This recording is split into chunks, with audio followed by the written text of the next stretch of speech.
Jumpa lagi di saluran YouTube kami, Virtual Lovers, saluran yang menyajikan berita-berita terbaru serta cerita menarik lainnya seputar seni, budaya, dan sejarah.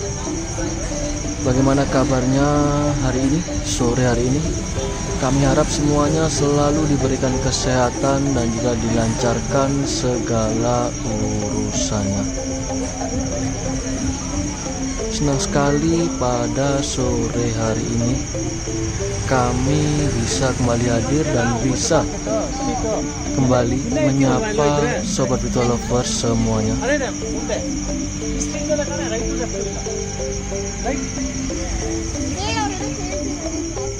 Yang mana pada sore hari ini kami sedang berada di kawasan wisata Ubud. Seperti hari-hari biasanya, kami ingin melihat situasi terbaru yang ada di sekitar kawasan ini. Sore hari terlihat lampu-lampu dari restoran yang ada di sekitar kawasan ini sudah mulai menyala. Terlihat sangat indah, sangat cantik sekali lampu-lampu dari restoran yang ada di sekitar kawasan Ubud. Yaitu tepat di hadapan kami saat ini sebuah restoran Simply Social. Adalah tempat makan dan bar yang terletak di jalan utama Ubud dengan pemandangan ke arah jalan raya Ubud yang tentunya dipenuhi oleh hiruk pikuk suara kendaraan bermotor dan para pejalan kaki daripada wisatawan, di mana di sekitar kawasan ini budaya tradisional yang unik berpadu dengan modernitas. Baik, tetap ikuti perjalanan kami menuju ke arah barat. Nanti kami akan melihat juga situasi yang ada di sekitar dari pasar tematik Ubud dan juga di sekitar kawasan Ubud Palace. Sebuah kawasan yang hampir setiap harinya selalu dipenuhi, diwarnai oleh wajah-wajah dari para wisatawan mancanegara. Setelah beberapa waktu yang lalu, Gubernur Bali sempat merencanakan untuk membatasi kuota dari turis mancanegara, dan juga beberapa hari yang lalu sempat Presiden kelima Republik Indonesia Megawati Soekarno Putri turut menyuarakan pendapatnya terkait permasalahan yang ada di sekitar kawasan Pulau Bali. Megawati Soekarno Putri menyarankan kepada Gubernur Bali Wayan Koster untuk membatasi hotel-hotel yang ada di sekitar kawasan Bali atau menyetop, memberhentikan izin hotel-hotel yang ada di Bali. Segala wacana tersebut mendapat perhatian dari Wakil Ketua Perhimpunan Hotel dan Restoran Indonesia (PHRI), I Gusti Ngurah Rai Suryawijaya mendukung rencana penyaringan turis asing yang pelesiran ke Pulau Dewata. Menurut ia, rencana tersebut sesuai arah kebijakan pemerintah Provinsi Bali tentang tata kelola pariwisata. Wakil Ketua PHRI juga berpendapat penyaringan turis asing tersebut bukan merupakan pembatasan kuota jumlah wisatawan mancanegara, namun upaya menjaring turis asing berkualitas agar para pelancong tersebut menginap panjang dan membelanjakan uangnya dengan banyak di Bali. Minimal rata-rata menginap seminggu untuk bisa melihat alam, budaya, dan keindahan Bali. Baik, kembali kini kita saksikan suasana yang ada di dalam pasar tematik Ubud. Terlihat ramai sekali para wisatawan yang melihat-lihat ataupun sedang mencari barang-barang yang mereka inginkan.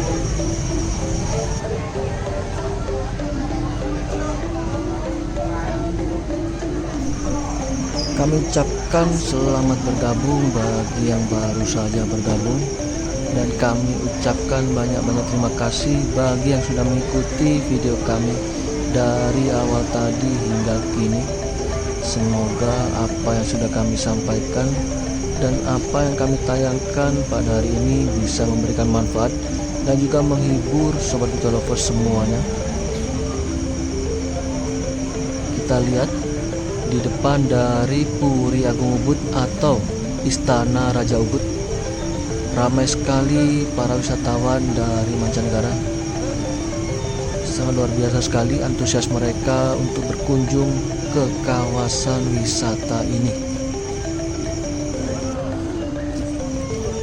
Menarik tentunya melihat rencana Pemprov Bali yang bakal menyaring turis asing yang akan pelesiran di Pulau Dewata ini. Hal tersebut diterapkan buntut dari maraknya wisatawan mancanegara yang berulah di Bali.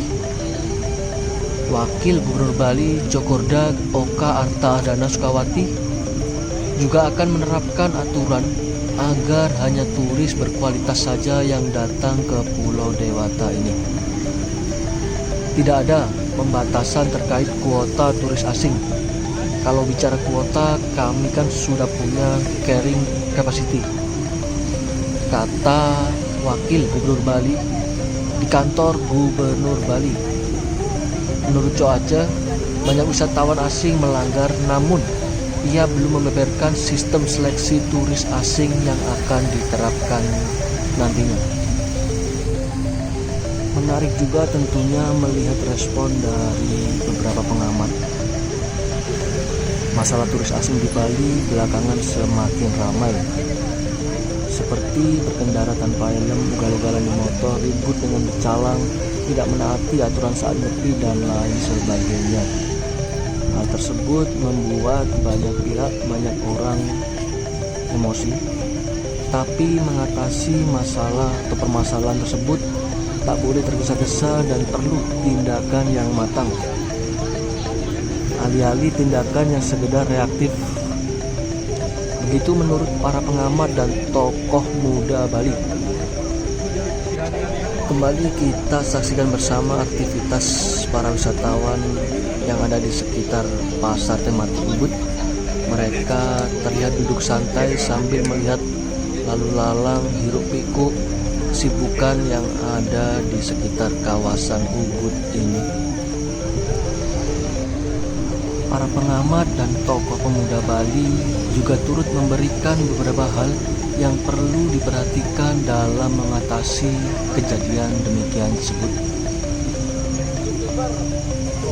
Menyerahkan kepada pihak yang berwenang. Walaupun kelakuan turis yang menyimpang membuat berbagai pihak emosi, tapi masyarakat mesti menyerahkan semua persoalan kepada pihak yang berwenang. Masyarakat tidak boleh mengambil sikap dengan main hakim sendiri terhadap para turis, karena hal itu nantinya akan berimbas kepada wajah Bali di mata internasional. Jadi masyarakat juga jangan bersikap terlalu reaktif dengan main hakim sendiri. Jadi serahkanlah kepada proses hukum sehingga penegak hukum bisa melakukan tindakan kepada turis yang bermasalah di Bali. Lalu untuk mengatasi hal-hal tersebut, pemerintah diharapkan mampu membuat kebijakan yang tidak sekedar reaktif. Menurut tokoh-tokoh pemuda Bali, kebijakan yang seharusnya diambil pemerintah tak hanya sekedar reaktif semata, melainkan dengan kajian yang mendalam dan tentunya jangka panjang. Hal tersebut karena dengan kebijakan publik yang baik dan terstruktur akan berpengaruh baik ke depannya nanti. Karena menurut pendapat dari tokoh pemuda Bali, membuat kebijakan publik di dalam pariwisata mesti komprehensif Bagaimana melihat daya dukung Bali, SDM-nya, akomodasinya, dunia global dalam industri pariwisata. Harus benar-benar terencana dengan baik dan terstruktur, tidak bisa reaktif dan tergesa-gesa. Lalu tokoh pemuda Bali pun beranggapan bahwa prioritas yang mesti dilakukan saat ini adalah memulihkan Bali terlebih dahulu sebelum mengambil langkah ke depan, khususnya dalam kualiti turisme. Hal tersebut mengingatkan Bali terkena dampak yang cukup parah terkait wisata pada era COVID-19 beberapa waktu yang lalu. Pulihkan Bali terlebih dahulu, baru nanti setelah pulih sambil jalan barulah kita memikirkan bagaimana desain pariwisata Bali di masa depan. Baik itu kualitas turis, itu seperti apa yang kita butuhkan. Apakah hanya dengan membatasi jumlah wisatawan? Tentu masih banyak hal yang harus dipertimbangkan sebelum mengambil keputusan tersebut. Selain hal tersebut, penting juga kiranya bagi pemerintah daerah khususnya dan para pelaku wisata di Bali untuk terus mengedukasi kepada turis yang berkunjung ke Bali. Mengingat Bali merupakan daerah yang memiliki aneka kultur dan norma yang unik, yang berbeda dan mungkin tak banyak turis ketahui. Tentunya hal ini semua harus menjadi fokus bagi pemerintah di era media sosial. Di era media sosial ini kita lebih mudah memberikan edukasi, misalnya dengan membuat konten bagaimana kultur Bali, mana tempat-tempat suci di Bali, apa yang boleh dan tidak boleh dilakukan di tempat suci.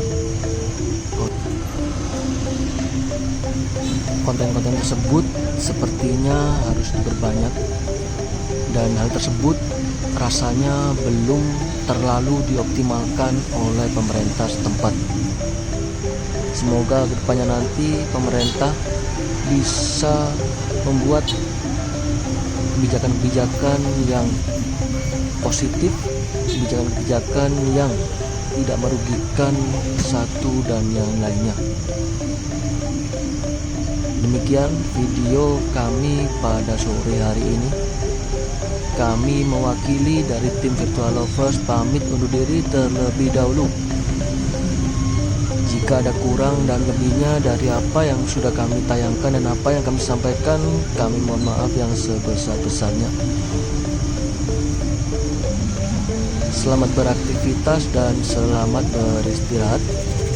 Kita jumpa lagi di video kami berikutnya. Sampai jumpa. Terima kasih. Salam Virtual Lovers dari Bali.